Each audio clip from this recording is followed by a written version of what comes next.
नमस्कार, बहुत बहुत स्वागत और अभिनंदन आप सभी का द डिबेट में। मैं ब्रजेश मिश्रा हूं। कोरोना वायरस की दूसरी लहर पूरी दुनिया में आ चुकी है। चाइना में उनकी राजधानी बीजिंग को फिर से लॉकडाउन कर दिया गया है। कंप्लीट लॉकडाउन में बीजिंग को भेज दिया गया है। वहां पर कोरोना वायरस संक्रमण की दूसरी लहर आई हुई है। हालांकि दुनिया के साथ चीन ने अभी डेटा साझा नहीं किया है, इसलिए बीजिंग के क्या हालात हैं इस वक्त अंदाजा नहीं लगाया जा सकता।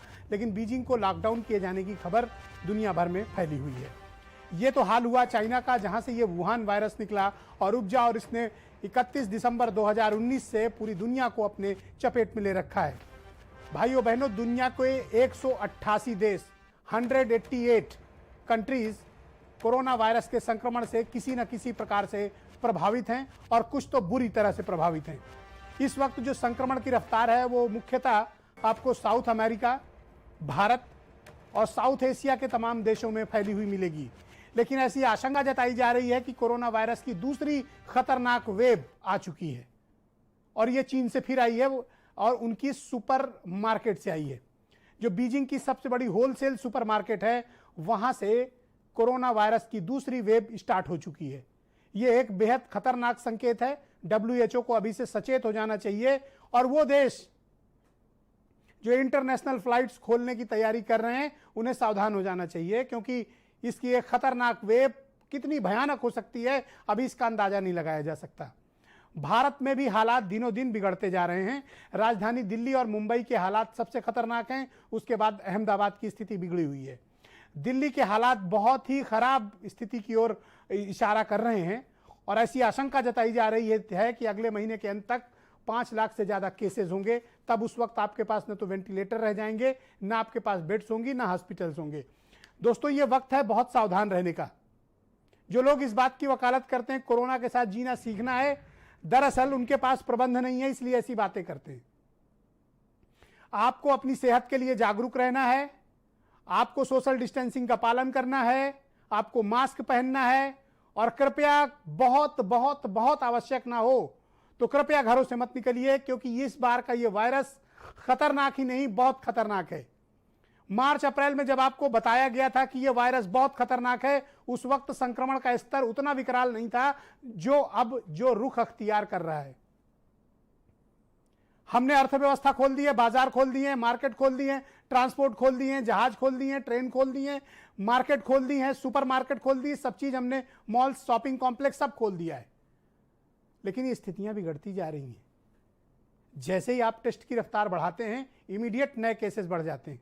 जिस उत्तर प्रदेश में 100, 150, 200 केसेस मिलते थे, ट्रूनेट मशीन से जैसे ही आपने जांच बढ़ाई 500 के ऊपर केसेस आ रहे हैं। थोड़ी और जांच बढ़ाएंगे और ज्यादा केसेस निकलेंगे। मरने वालों की संख्या भी 20, 24, 25 प्रतिदिन के हिसाब से हो रही है। दिल्ली के हालात बहुत खराब हैं।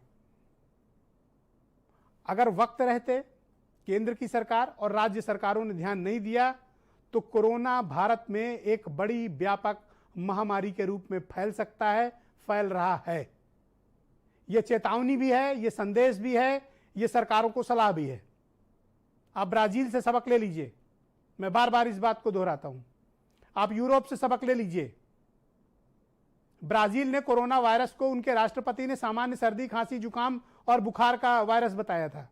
26 फरवरी तक उस कंट्री में एक भी केस नहीं था। आज हालात ये हैं कि 50,000 से ज्यादा मौतें हैं, मुर्दा घरों में लाशें अटी पड़ी हैं। आपके परिजनों की जिनकी मृत्यु हुई है, आपको डेड बॉडी भी नहीं मिलेगी दफनाने को, दफना दिया जाएगा। 3 दिन बाद आप उस पर फूल चढ़ाने जा सकते हैं। सामूहिक कब्रें बनवाई गई हैं।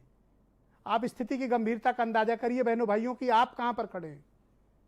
भारत में भी 10,000 के करीब हो गए मरने वाले। आपके यहां तो शुरू हुई है लहर। 133 करोड़ आबादी का यह मुल्क है। ब्राजील की तो फिर भी 25 करोड़ के आसपास की आबादी है और उसमें भी सबसे ज्यादा जनसंख्या वाला प्रदेश उत्तर प्रदेश है। तो यह वक्त बहुत सावधान होने का है। सरकारें और वो लोग जो इस बात के हिमायती हैं कि सब कुछ खोल दिया जाए, आखिर तथ्य क्या है आपके पास, आंकड़े क्या हैं आपके पास, एक्सपर्ट ओपिनियन है क्या आपके पास? लोगों के जीवन के साथ किसी भी प्रकार का खिलवाड़, किसी का जीवन लौट कर नहीं आता एक बार जाने के बाद। बाकी चीजें तो आप फिक्स कर सकते हैं, आज कर लें, 1 महीने बाद कर लें, 6 महीने बाद कर लें, पर किसी के जीवन को फिक्स नहीं कर सकते आप। एक बार किसी की मृत्यु हो गई तो आप वापस नहीं ला सकते हैं। और जिनको कोरोना मजाक लगता है, जिनको कोरोना मनोरंजन लगता है, जो कोरोना को हल्के में ले रहे हैं, जो आपको भ्रमित करने की कोशिश कर रहे हैं, जिसके घर में जिसके फैमिली मेंबर को कोरोना हुआ है, बहनों भाइयों, उसके दर्द, उसकी तकलीफ, वो किस त्रासदी से, किस मेंटल ट्रॉमा से गुजरा है, आप अंदाजा नहीं लगा सकते। ईश्वर ना करे कि कभी आपके परिवार में किसी को इस त्रासदी से गुजरना पड़े। तो ये वक्त है कि जब हम मिल बैठकर सोचें। सरकारों को भी चाहिए कि वो पब्लिक हेल्थ ऑफिशियल्स की ओपिनियन पर चलें, ना कि एडमिनिस्ट्रेटिव ऑफिसर्स पे। आईएएस आईपीएस अधिकारियों को नहीं पता कि ये वायरस का संक्रमण का स्तर क्या है। ये एक आपको विशेषज्ञ चिकित्सक बता सकता है।